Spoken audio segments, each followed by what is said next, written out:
നമസ്കാരം. ഞാൻ ഇന്ന് എൻ്റെ ചിരവ കാണിച്ചു തരാം നിങ്ങൾക്ക്. അതിനായിട്ട് ഇത് ചിരവ എടുത്തു വെച്ചിട്ടുണ്ട്. ഇത് നമുക്ക് സ്റ്റൂളായിട്ടും ഉപയോഗിക്കാം. തേങ്ങ ചിരണ്ടണ സമയത്ത് മാത്രം ചിരവയായിട്ട് ഉപയോഗിച്ചാൽ മതി. കണ്ടോ, ഇങ്ങനെ തുറക്കണം. ഇത് അതിൻ്റെ ഇടക്ക് തുറന്നു വെച്ചതിന് ശേഷം ഇവിടെ ഫർണിച്ചർ പണി ചെയ്ത സമയത്ത് ബാക്കി വന്ന തടി ഉപയോഗിച്ചുണ്ടാക്കിയ ചിരവയാണ്. അതിനുശേഷം ഇത് പഴയ ചിരവയുടെ സാധനമാണ്. പഴയ ചിരവയുടെ കുറച്ച് ഭാഗം മുറിച്ചെടുത്തതാണ് ചിരവയുടെ കൂടി. ഇതൊന്നും മാറ്റിയിട്ടില്ല. ഇതെല്ലാം പഴയ ചിരവയുടേത് തന്നെയാണ്. എന്നിട്ട് ഇതിന് ശേഷം ഇത് ഇങ്ങനെ തുറന്നു വെക്കണം.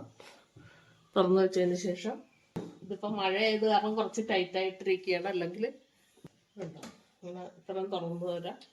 എന്നിട്ട് ഇത് അടച്ചാൽ മതി. അടച്ചതിന് ശേഷം ഇവിടെ താഴെ ഒരു പാത്രം വെച്ച് കൊടുത്തിട്ട് നമുക്കിവിടെ ഇതിൽ ഇരുന്നുകൊണ്ട് തേങ്ങ എടുത്ത് നന്നായിട്ട് ചിരണ്ടി എടുക്കാം. എന്നിട്ട് ആവശ്യം കഴിഞ്ഞ ശേഷം ഈ പാത്രം മാറ്റി ഇത് വീണ്ടും തുറന്ന് അടച്ചു വെക്കാം. എന്നിട്ട് യൂസ് ചെയ്തിട്ട് നമുക്കിത് അടുക്കളയിൽ എന്തെങ്കിലും കാര്യത്തിനൊക്കെ ഉപയോഗിക്കാം. അടുക്കള പച്ചക്കറി അരിയാനും എല്ലാം ഞാൻ ഇതിലിരുന്നിട്ടാണ് ചെയ്യുന്നത്.